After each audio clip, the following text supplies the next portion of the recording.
start here as the root. And then I discovered that it's wonderful because I have the B string and I have the E string as the key notes and open string.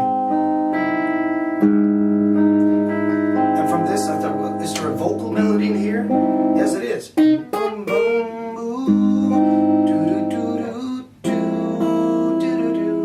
it's just blues, but in Indian, kick some ass, do we're in Paris right now. And here comes, just drop it. It's just wrong. What's wrong with your chord, drop it? So, and I thought it was, this is great because it is an actual song. With a screwed up kind of circus theme.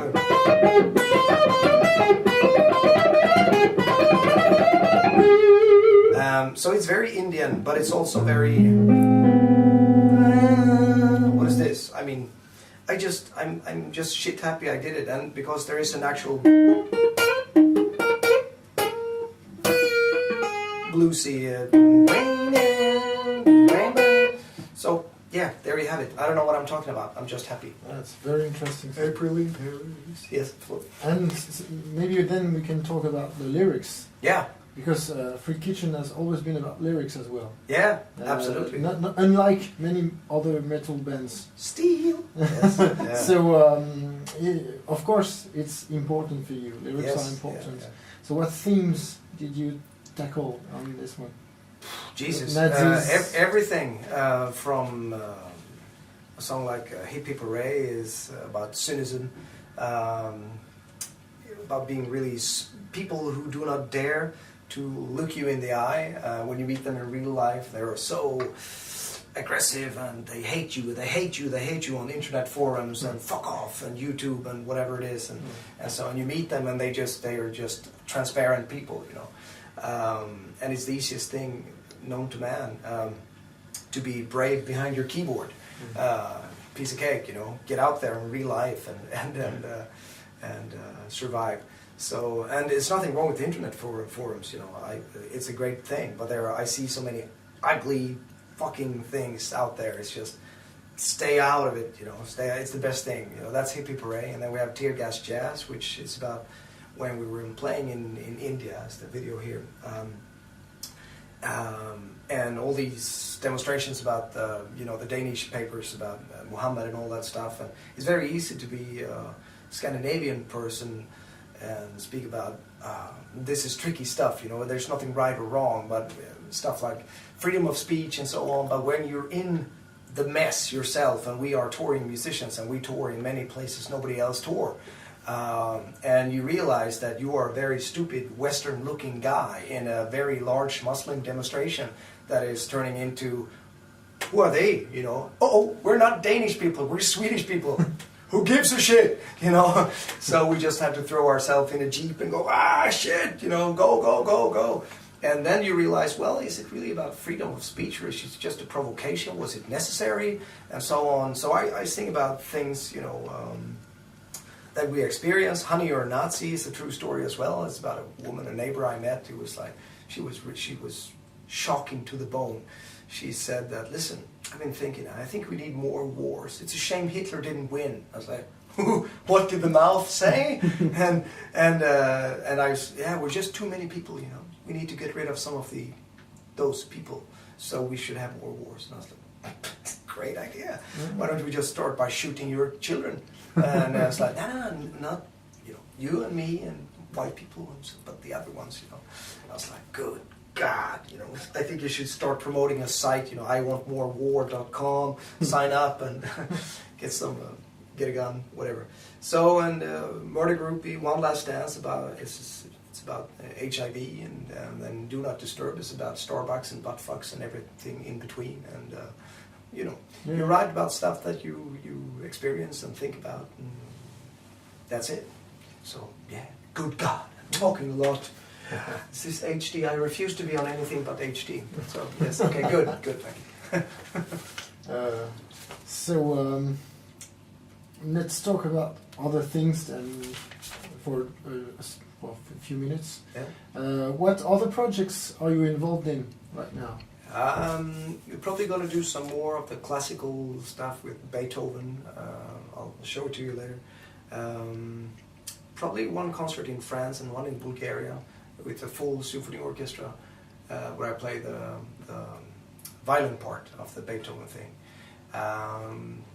And I'm working on the free guitar album, the Smorgasbord, as I call it. It's going to be a double album with lots of cool players in there.